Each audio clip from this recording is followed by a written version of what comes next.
हर UC को पैसे दे रहे हैं, वाटर बोर्ड अलग मैनहोल कवर्स लगाती है, वो तमाम चीज़ें हम कर रहे हैं। मैं एक बार नहीं कई बार कह चुका हूँ कि इशू मैनहोल लगाना नहीं है, इशू जो है मैनहोल की हिफाजत करना है।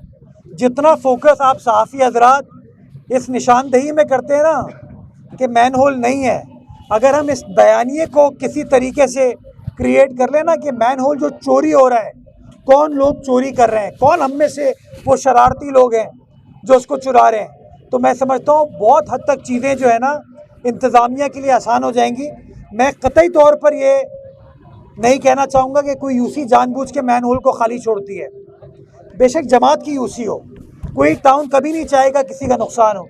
उसी तरीके से बल्दिया उज़्मा कराची हो या वाटर बोर्ड हो, वो भी नहीं चाहेगी किसी का नुकसान हो। ये एक अलमिया है जो हमारे शहर में जन्म ले रहा है, जिसको काबू पाने के लिए हम सबको अपना अपना किरदार अदा करना है। तो हम तो अपना अपना किरदार अदा कर रहे हैं, अगर बाकी लोग भी हमारा साथ दें, शहरी हमारा साथ दें, तो और बेहतर तरीके से काम कर पाएंगे।